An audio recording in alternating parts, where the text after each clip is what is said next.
வாரங்களில் பரிசுத்த ஆவியானவரை தியானிக்கவும், குறிப்பாய் நாம் ஜெப நேரங்களில் பரிசுத்த ஆவியானவரை பெற்றுக்கொள்ள வேண்டும் என்பதற்காகவும் நாம் ஜெபிக்கிறோம். அதான் பரிசுத்த ஆவியானவர். அந்த சத்திய ஆவியானவரை உலகம் என்ன செய்யலையா? அறியாது. உலகத்துக்கு அது என்ன செய்யாது? தெரியாது.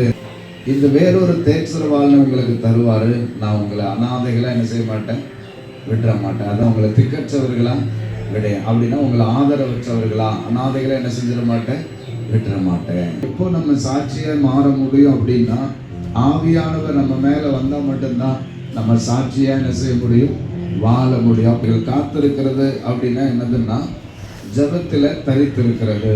பழைய ஏற்பாட்டு காலங்களில் எப்படி அப்படின்னா, யாரையாவது ஒருத்தர் என்ன செய்வாரு, நிரப்புவார். கர்த்தருடைய ஆவியானவர்னு எங்கெல்லாம் வருத வேதாகமத்துல அதெல்லாம் பரிசுத்த ஆவியானவர் தான் குறிக்கிறதா இருக்குது. மாம்சமான யாவர் மேலும், மனிதர்களாய் பிறந்த யாரா இருந்தாலும், யாரெல்லாம் விரும்பி கேட்கிறார்களோ, வாஞ்சியா கேட்கிறார்களோ, அத்தனை பேரை ஆவியானவர் என்ன செய்கிறாரு, நிரப்புகிறார். பல நாடுகள்ல இருக்கிற யூதர்கள்லாம் என்ன பண்ணுவாங்க அப்படின்னா, இந்த பண்டிகைக்கு அங்க எருசலேமுக்கு வருவார்கள். இஸ்ரவேல் மக்களுக்கு கண்டிப்பா என்ன செய்யணும் அப்படின்னா, 3 பண்டிகைக்கு எருசலேமுடைய தேவாலயத்துக்கு என்ன செய்யணும், வரணும். பண்டிகை ஒன்று, கூடார பண்டிகை ஒன்று, பஸ்கா பண்டிகை. இந்த 3 பண்டிகைக்கு இவர்கள் கண்டிப்பா எருசலேமுடைய தேவாலயத்துக்கு என்ன செய்யணும், வரணும். அப்படிதான் இந்த பெந்தைக்கோஸ்து பண்டிகைக்கு எல்லா மக்களும் கூடியிருக்கிறார்கள்.